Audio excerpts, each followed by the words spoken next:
Hello, everyone. Welcome on in. It is the Betting Weekly Dojo. It is episode 12, and I'm delighted to say, as per usual, on a Monday morning or Tuesday, as the last couple of weeks.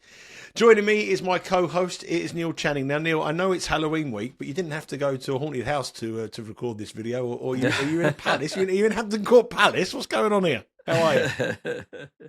Well, yeah, I had to change that clock the other day. We're on daylight saving here. It's weird, isn't it? We're in that week where American people are living in a completely different world to us. I think they change theirs next week. So NFL games for us started at 5 p.m. yesterday instead of 6. It's totally thrown me. I don't know what to think anymore. It's at the height of laziness, wasn't it? When you when you used to drive a car, and I never used to change the clock. Just leave it an hour behind. So I don't worry about the clock. The clock's an hour behind, and then it's 6 months later. It'd be the right time again. It's like complete and utter. I've got three I would do clocks that. here and it was a present. I got my 50th birthday. I think it was my 50th. It was Chris's birthday.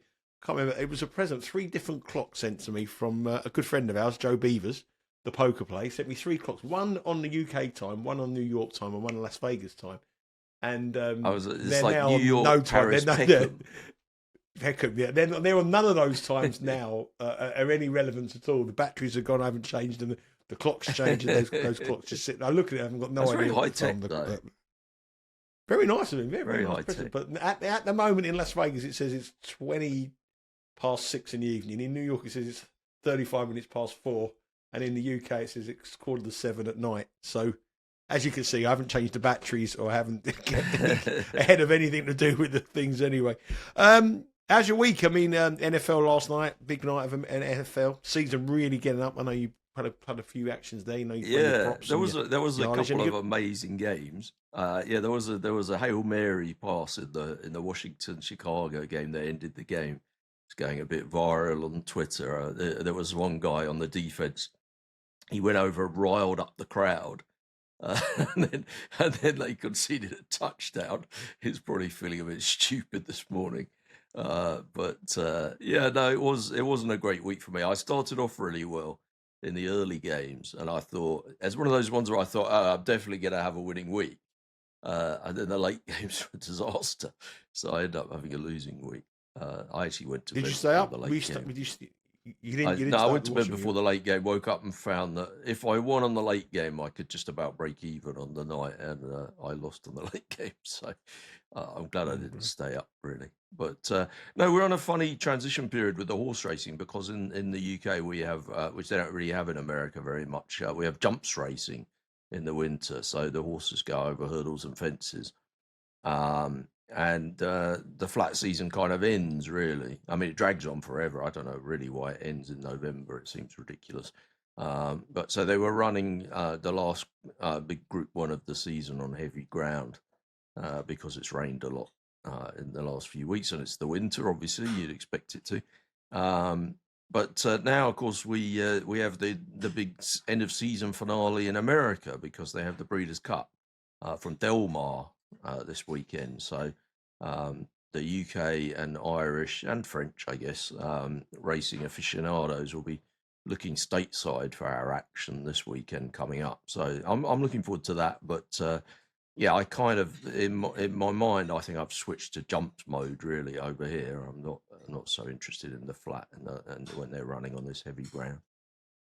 It was the big weekend at Cheltenham at the weekend, and it reminds me of a story that I was told a few years ago. It's quite a good story, actually. It's the guy I know who was a close friend of Tony Bloom in the early days of Tony Bloom started his operation. Still a very good friend of Tony Bloom as well, obviously the world's biggest soccer gambler. And Tony had a horse running in the Paddy Power Chase, the big race of the meeting. It was called Little Josh, and it was a 40-1 shot or 50-1 shot. And Tony was away in Australia, and my friend was asked if he could go to represent Tony because Tony was out of the country, and he went along, and not really a very big gambler, and it was a real heavy ground, a really bad day, and Little Joshua kept on jumping and made its way through the field. Anyway, it won the race at 40-1 or 50-1. So my pal was at the he had to collect the trophy, and he was on Channel 4, and he's got on the television with the big trophy, and he had the winner's check and everything like that. And after the race, he was not a big gambler at all. After the race, he was queuing up at the ticket collection to collect the money from his bet, and he had the gold cup in his hand and the check, the winner's check underneath his hand, and the bloke behind him said, "Oh, we're going to be here ages waiting for you to collect." And he turned around and said, "No, I had £3 each way. I'm the third." He's got the gold cup and the check, but he bet the third each way. Anyway, that was what's been happening this week. A bad week. It's first bad week for you, Neil, on Strictly. I don't want to bring this up, but Chris McCausland was bottom of the judges' votes this week. It was a big week. It was Halloween week. All the other contenders lifted their game, and Chris McCausland was bottom, but the public saved him from the dreaded dance-off. Are you worried at all? Well, it wasn't great, was it? But I guess, first of all, it was his hardest dance.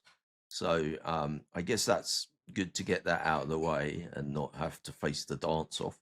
But, he was minus 250 going into this weekend. And they have some betting on the night. You can have a bet while it's going on. And I got some matched on the exchange at minus 150 at one stage. I bet him at minus 150. I bet him at minus 162. Yeah, he did. Yeah, only for little bits and pieces. I had a little bet at minus 162. And a little bit at minus 157. So I was sort of dabbling in and out, but then they did the point show on Sunday, and he didn't have to be in, he wasn't in the dance off, so that's okay. And the betting reopened, and he traded around, I don't know, he was probably about minus 160 or something then. And this morning I see he's back into minus 200, quite solid. So I don't know whether the public think the same as me, the betting public, that he's done his hardest dance and he got through it. He's obviously popular with the people that vote, because he was never in danger of being in the bottom two. There's still 3 or 4 people that are pretty terrible that you think, well, they're never going to win it. So I guess we won't have to really sweat for another few weeks, but he's still exceptionally popular with the public, and at the end of the day, it's a phone-in vote from the public, and that's what I bet on, really. So, I'm sure he's fine. I'm pretty happy with it still. Don't worry, Christmas isn't cancelled, Nigel. We're all right. No, not yet. I mean, the thing is with him is that obviously the judges have to vote him on his dancing ability. And even the fact that he's blind, they've got to look at his dancing. And at the moment, I think he's one of the weakest dancers. But obviously, what he's doing is a huge achievement, and that is what's warming the public.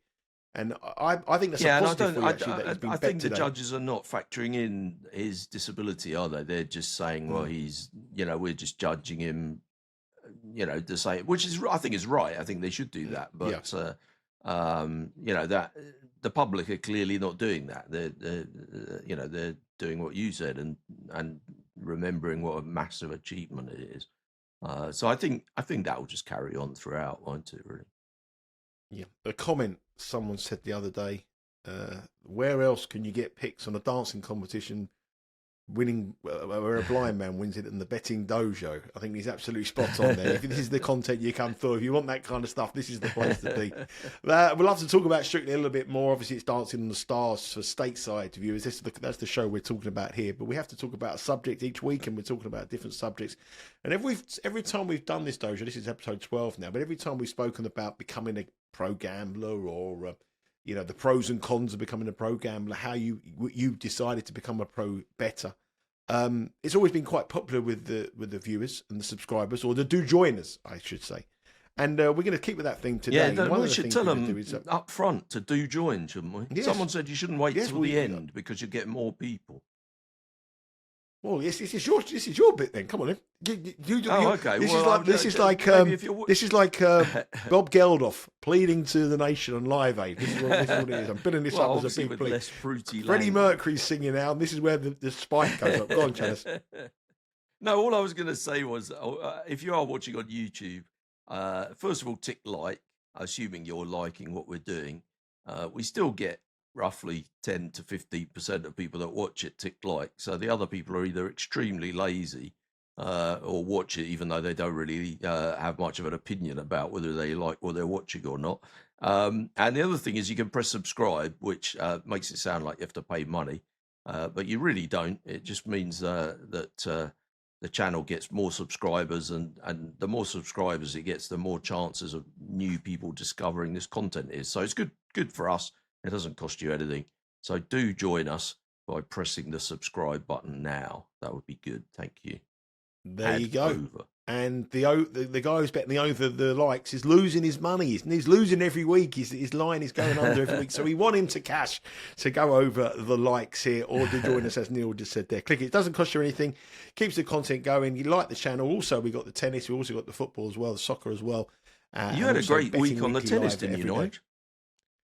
It sort of swings around about it. We have a brilliant week on the tennis and a bad week on the football. A brilliant week on the football, a bad week on the tennis. We can't get the two combined for it to absolutely chop it off across everything. So, yeah, it was a good week on the tennis. Rory Giovanni had a winner. Zheng, the tournament favourite over in Tokyo, but he staked it right, a 3-unit win there. She was plus 130, I think.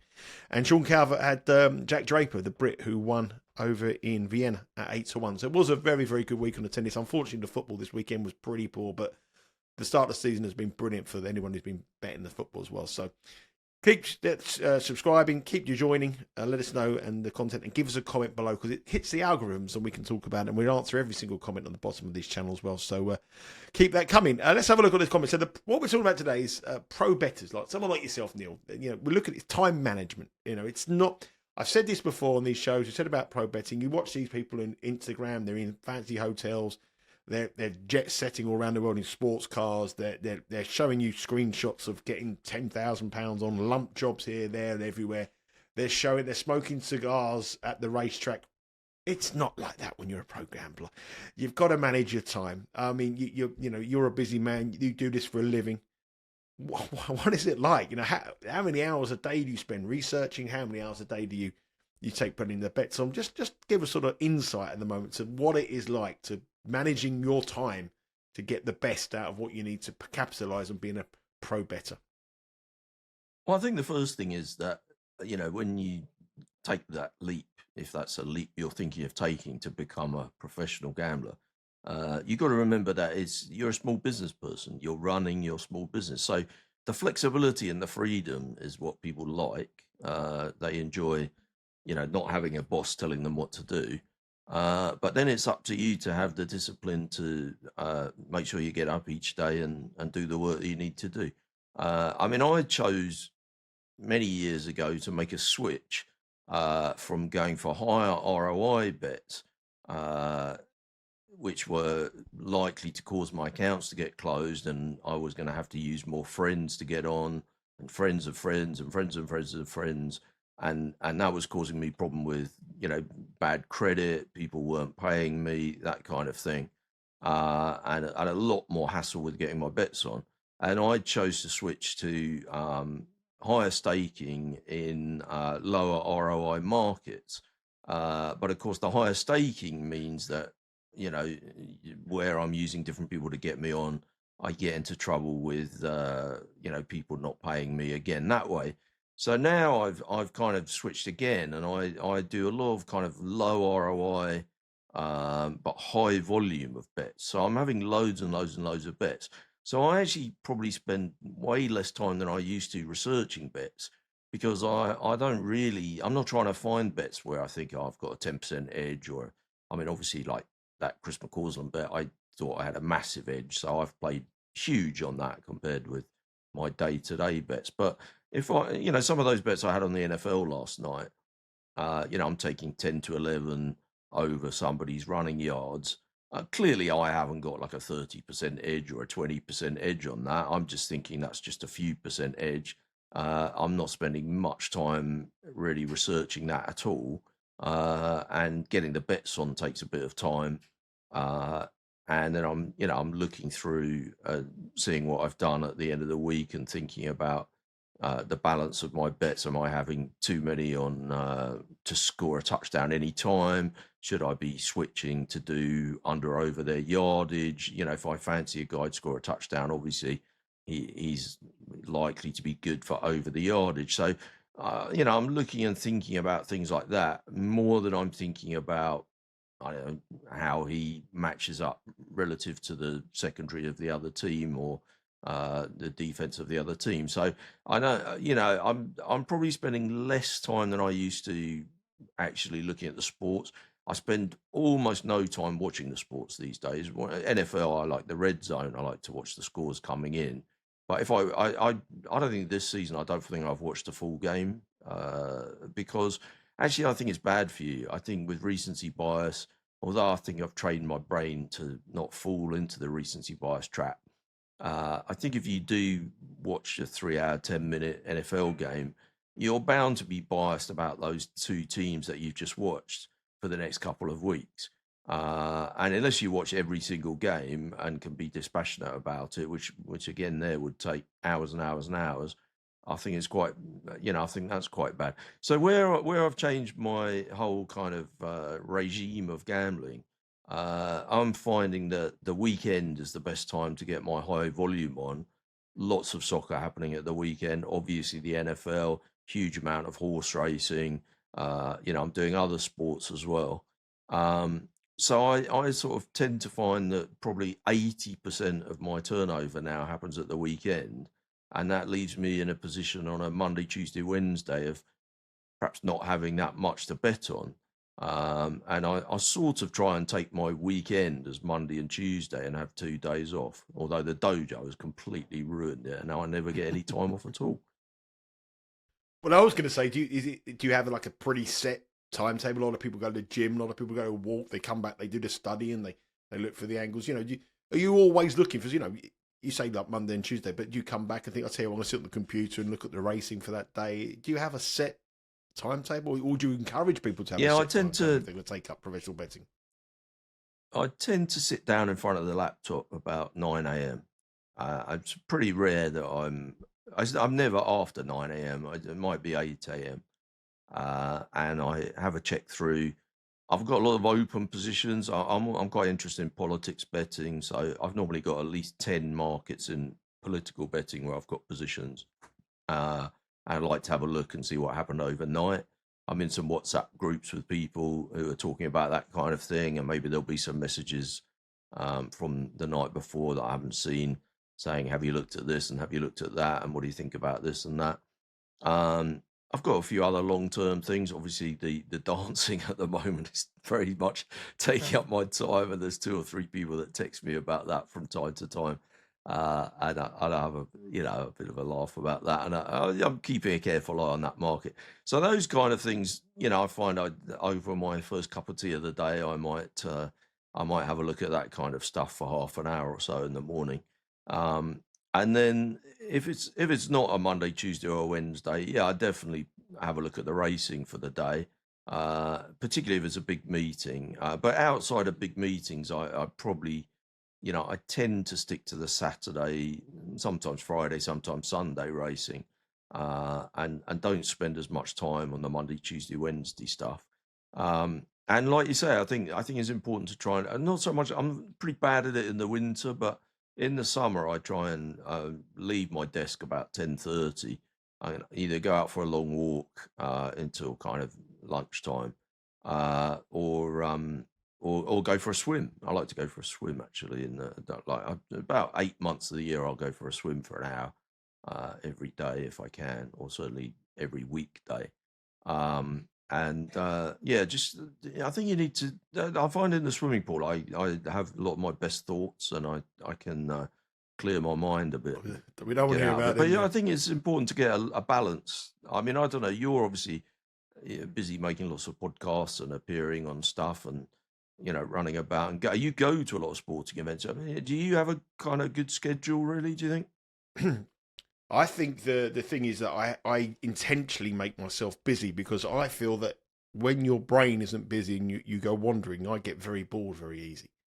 So that leads on to silly trades. I would go if I've got 3 hours spare and I'm not out and about walking the dog or going somewhere or going in the car or going to meet my daughter for lunch or something like that. I will walk into the office, put the telly on, see there's some horse racing or see a dog being bet at Crayford, and suddenly I'll be betting on things that I don't really want to have a bet on, because so I try very, very purposely to keep very busy. So I have a set routine where I'll get up, do a podcast, take the dog for a walk, come back, do another podcast, go to a sporting event, and it's really just to keep me going, not let my brain go. If I find if I have long periods of time in a day where there's nothing happening, and you've got to remember I'm on my own at home. I haven't got my partner be working, and the kids are grown up, they're working, so I'll be on my own at home, and I just thought I'm not one of these people who go up a ladder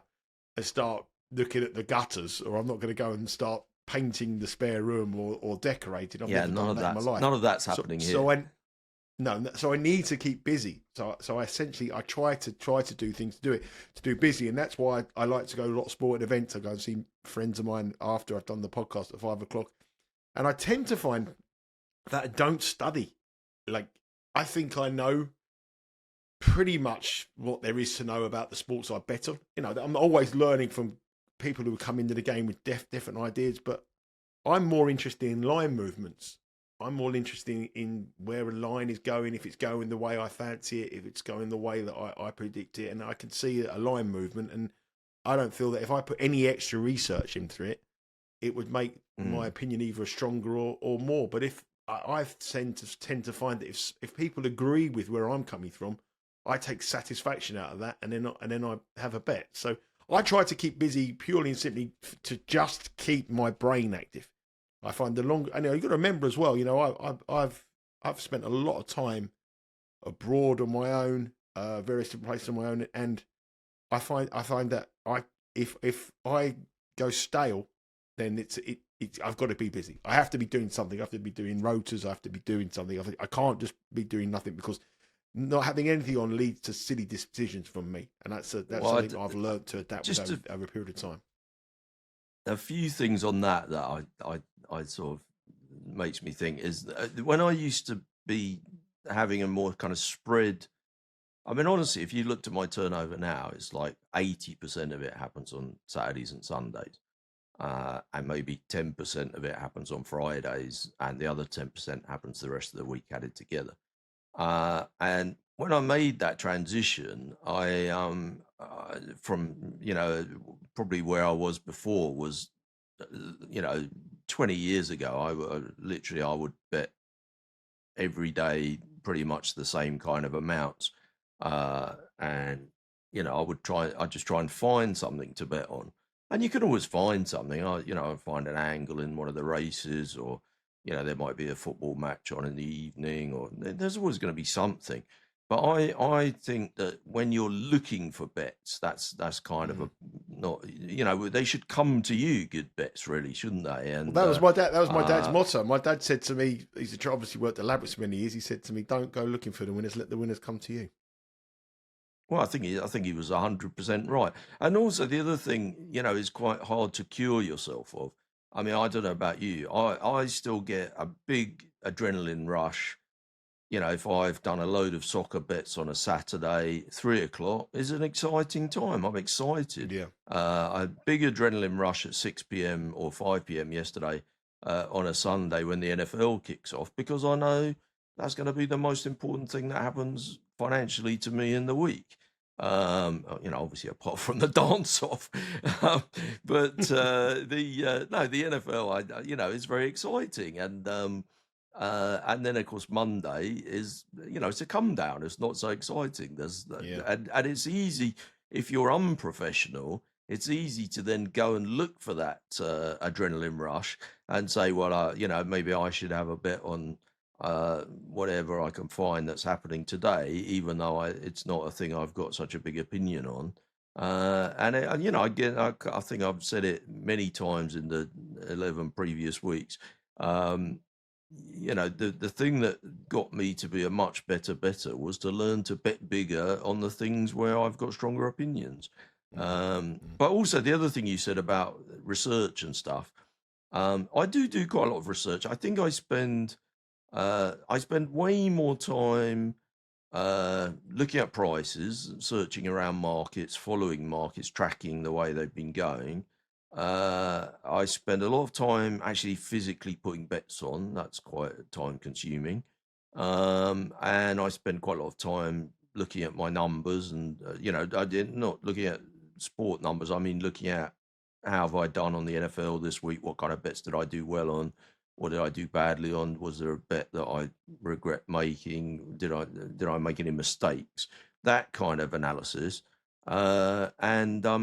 Yeah, I researching stuff for the future. Last week, I think I said to you, I'd spent quite a bit of time looking at stuff about the American election in terms of the way the results are going to come out, looking at which counties are key in the swing states. Because I know on the evening, I'm going to be playing against people who are suffering from recency bias. Results are going to start coming in and people get really carried away. If you remember the Brexit vote, Brexit was 14-1 at one stage during the evening, and Remain was 1.93 in decimal terms. So that was kind of crazy, really. But people kind of overreacted to stuff that was happening. And in order to keep your head on the night and take advantage of the best bets, and of course Trump was minus $3 last time round at midnight UK time, and 3 hours later, he was kind of 10-1. So it's going to swing around a lot on the evening, and I think you need to do your homework. So I've spent a lot of time studying the demographics of places in Wisconsin and Michigan and Pennsylvania to see how far do they have to be ahead or behind at that stage for us to know whether they're doing well or not. I mean, I think the CNN coverage is brilliant on the night. The guy they have on there is really good at explaining the various counties and what we need to be seeing. But of course, everyone's going to be watching that. And if I can have some kind of edge of knowing something that they're not telling us, that would be really good. In the UK as well, there was we've had an MP over the weekend. It's come out that, I don't know, some guy was giving him some grief in the street, shouting stuff out to him. And he went over and punched him in the face 3 or 4 times. Now, he's likely to get replaced. And there'll be an election in his area. So I've spent 2 hours this morning looking at the demographics of the area, looking at the election there last time, trying to work out what the turnout might be, so that when the prices go up, I think it's quite a hard one to price up. I had a go at pricing it up myself. I'm not very confident with my prices, but I've done a bit of work on it so that when the firms do go up with their prices, I think I'll be able to know whether it's a good set of prices or a bad set of prices. So I want to be first in the market there. So that kind of homework, I think, is important. I'd rather do that than watch a soccer game, which is not really going to help me. If I watch the Arsenal-Liverpool game, I might watch it for fun, but I don't think it's going to get... It's very hard for me to be ahead of the international market on the Arsenal-Liverpool game, but the Runcorn by-election, I guarantee you I'll have a better opinion than 99.9% of people in the country. Yeah, I think you probably will. The one thing I would say, I mean, when you become a pro betting, you're doing all this research, especially in your early life, you give up a lot of things that other people sort of just take for granted, because this isn't really spoken about on social media a lot. Guys who are pro bettors throw everything at it at the beginning of the year. They don't, they don't really have a lot of a social life at the time, because they're working, trying to build. This is what they're doing. They're focusing, and they think, if I'm going to go out there, I'm going to miss a lot of opportunities. I can't imagine the young 22-year-old Neil Channing in a relationship saying she wants to go out for dinner, and you're saying, I've got to do some homework on the Runcorn by-election going down quite well. But there's a lot of things you give up in the early. I mean, I've seen it from a lot of people who I've worked with over the years. A lot of things you give up that other people just take for granted when your sole purpose is to become a pro bettor, because the betting markets never stop. I mean, you're absolutely right, of course. Although I would counter that slightly by saying you should try keeping a relationship going as a professional poker player. It's much worse. By the way, love, I'm just popping off to the casino till 5 a.m. I'll see you later. It's not such a good one, but at least things, they change when you win. You come back with the money. They love it though, don't they? Surely you come back with a bad day. They're very different. Sometimes, but I mean, at least with the, I think with the professional sports gambling, you can kind of build your your week. I think given that obviously if you're going to play in running, it's different. If a lot of your betting is going to be in running activity, it is different. But I think you can try and build yourself a schedule where you work 9 to 5 hours. If you're a soccer bettor, Mondays is probably a day to be updating your ratings, trying to reflect on the results from the weekend, inputting stuff into spreadsheets, looking at how your bets have gone, considering which leagues are going well and badly and reasons for that might be happening. So that's a good kind of reflection day. And then Tuesday, you're starting to look at next Saturday's games, and Wednesday, you might be starting to get some bets on, and Friday's a really good day for getting loads of bets on, and some people leave it till Saturday. I think you can structure your week like that, and you don't have to be working long hours into the night every night. But I was doing years and years ago, I was doing like loads of American football.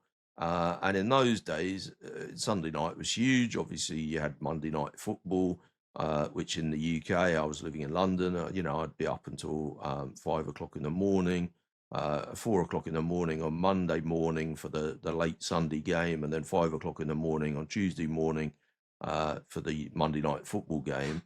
Then they brought in Thursday night football. Now they have Saturdays some nights, some weeks. It's just got ridiculous. I mean, it literally means 4 days a week you're staying up all night, basically. It's not very conducive to normal family life. So I just think I don't want to do the games in running. The liquidity in running in the UK is not really very good anymore. And I think it's just better just to go to sleep really and try and live a more normal life.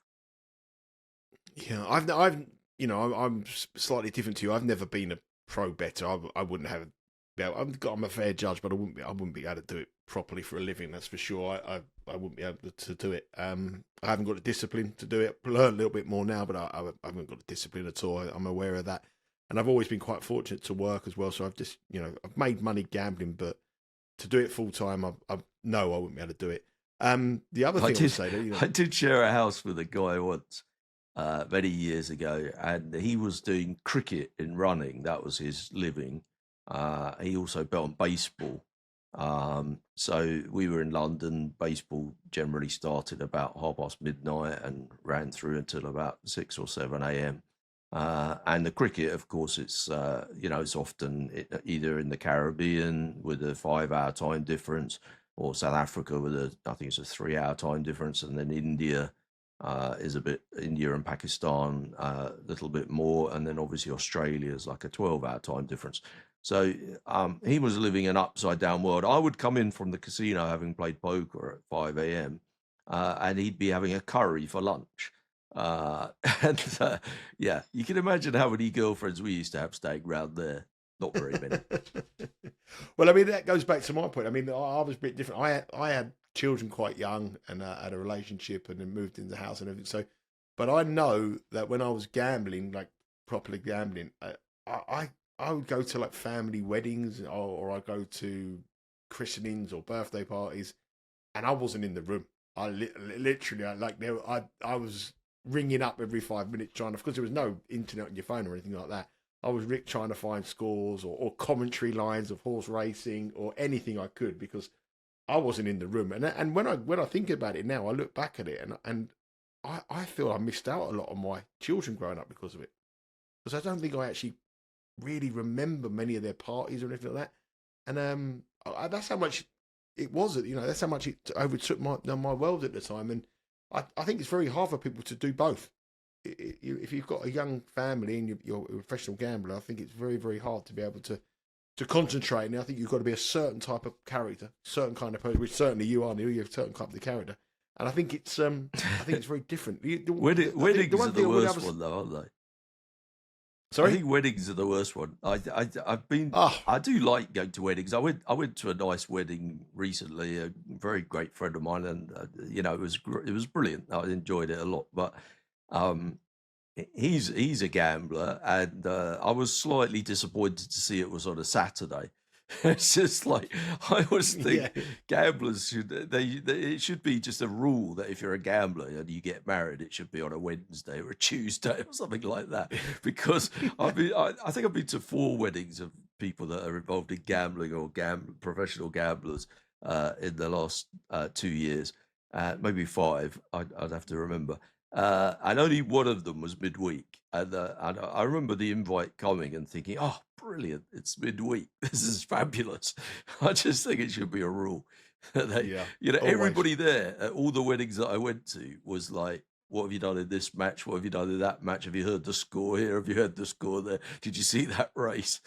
It's just like, instead of the hymn numbers in the church, they should put the scores up. It'd be much better. Yeah. It's 2-1-6-2 nil 1. Whether him that is brilliant.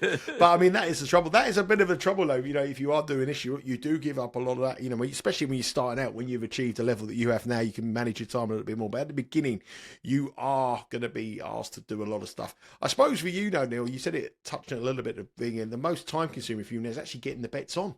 I can imagine that being a real time-consuming process now. The amount of people you've got to do accounts, walk in the betting shops if you're still allowed to do that with your face recognition and your people. That must be the hardest part of the lot, finding the winners and then actually going and place the bet.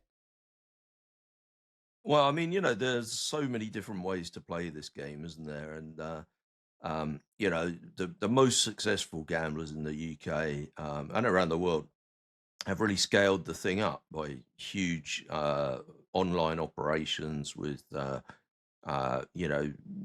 robotic bet placing and that kind of thing, and large syndicates. I never really went down that street. I've always been a bit of an individualist, and I'm quite happy being on my own. I've gone into kind of betting partnerships with other people before, and it doesn't really always work out that well.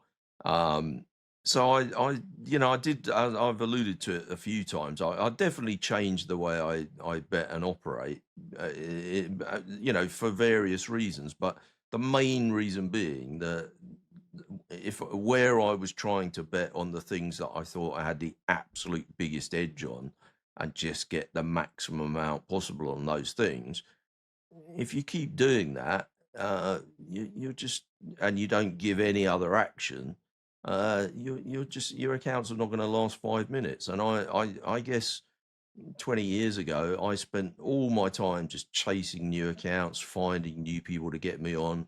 And then, of course, the further away they go from being, your best mate or somebody in your family, the quicker it comes around the time where you find, oh, that guy that so-and-so said was good as gold has turned out to not be very reliable in terms of paying you the winnings. When it came around to paying, I've had all kinds of people let me down over the years, and some of it's been very painful. So I definitely made a move to have lots more smaller bets, lots of action on lots of different sports. I mean, I'm so old now. I've started opening accounts with people that closed me down years ago, because I think it's a whole different generation now. I've got a different address, different address every month, different debit cards, different. I'm not even on the computer system for a lot of these companies anymore. So I've actually got some accounts in my own name at the moment, which I haven't had for years. But people help me getting bets on. I go to the betting shops. But yeah, like just my NFL bets this week, I think I had 15 bets. It probably took me 10 hours to get those bets on. It was pretty annoying. It makes it very painful when you have a losing week.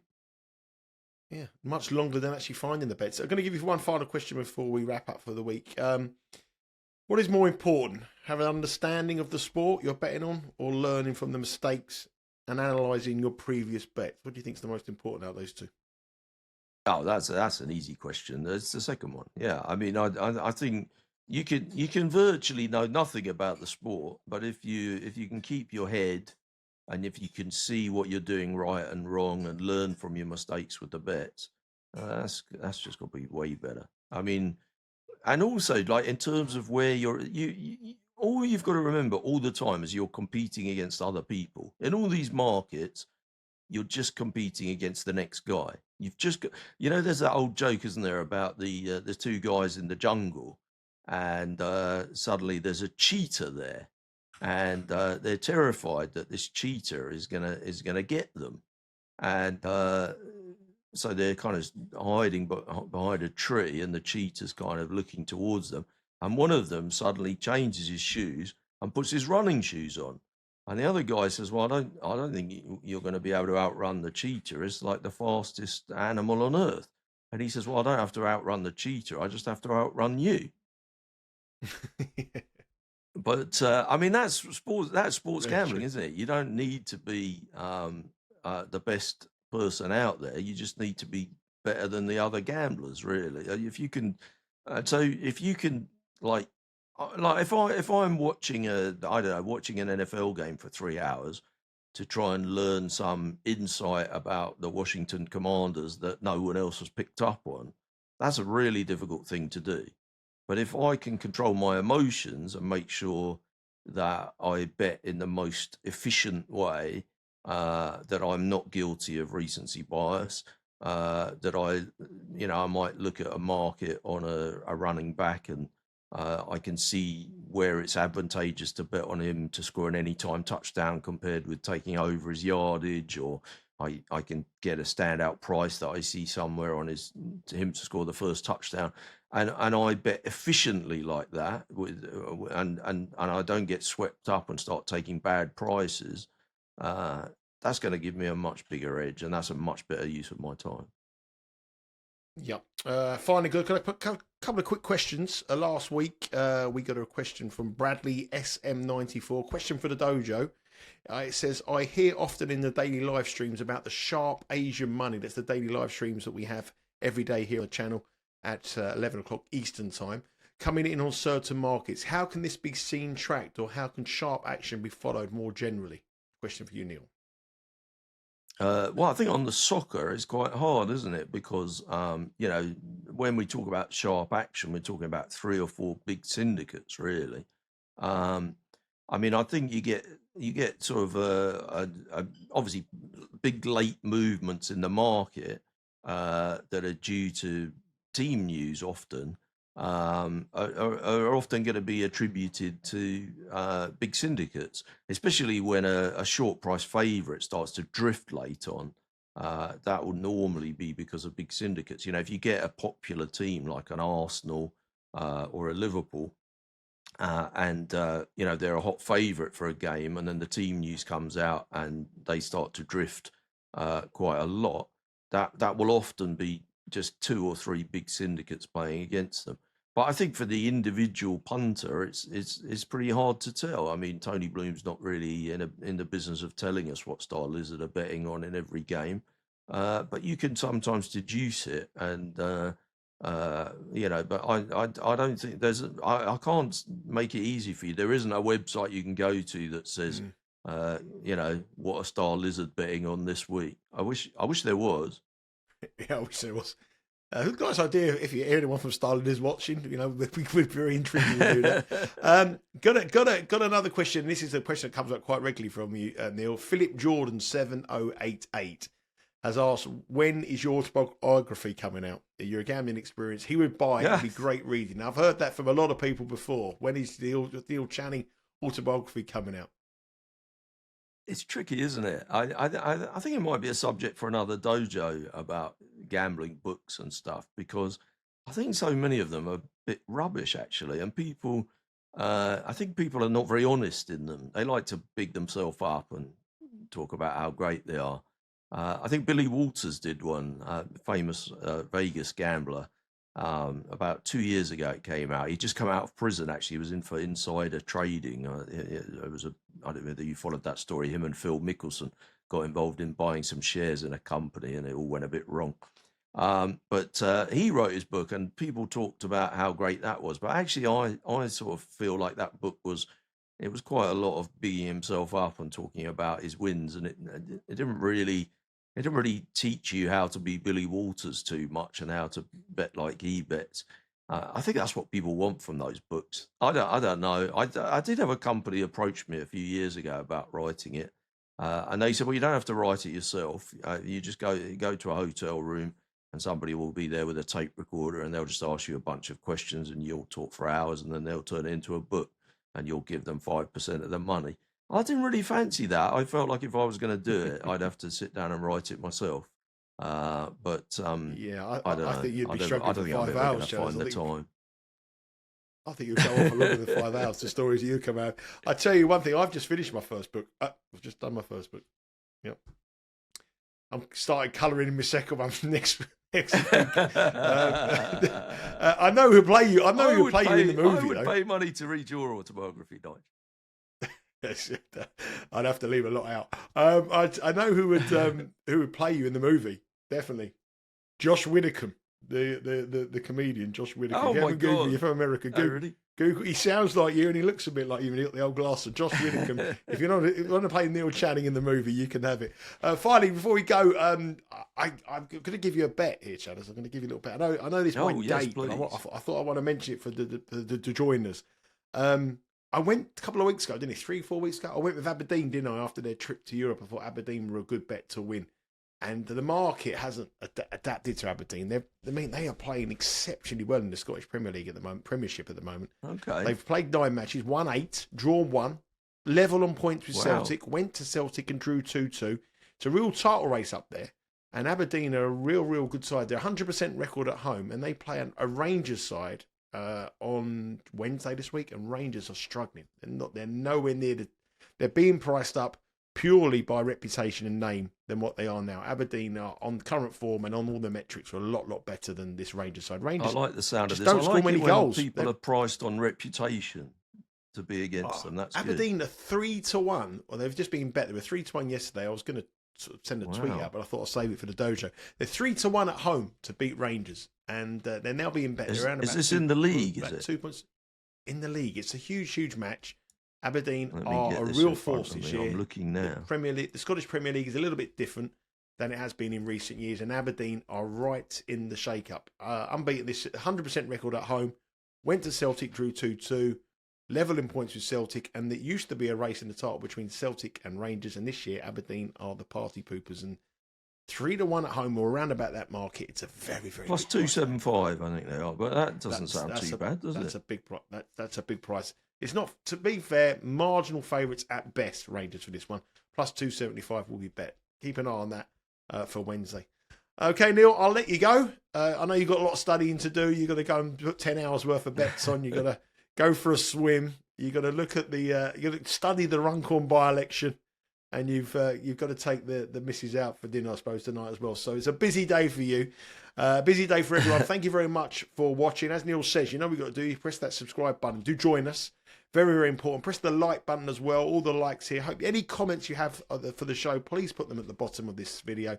And we will answer any questions you have as we go. The comments have been brilliant throughout the show, throughout the 12 episodes we've done so far. Lots of comments. We try to answer every single one. And if there's a question I can bring up here, I will do and ask Neil. When we are going to do the movie and Josh Widdicombe and Jason Statham, the 3, there's going to be Nigel Seeley and Neil Channing in that movie as well. So that's it for the show. Have a good week, Neil. Just to let you go, what the guys got to do? Just wrap it up. Tell us what they've got to do. Press subscribe. Do join us, and don't forget to hit like. That would be good. I mean, come on. 1 in 10 people hitting like, that's rubbish. Come on, let's get it up to 1 in 5. 1 in 5, that's what we want. 1 in 3, you'll even be better. Hit that like, hit that subscribe, and we'll be back again with the Betting Weekly Dojo next Monday with another topic in the world of betting. Take care.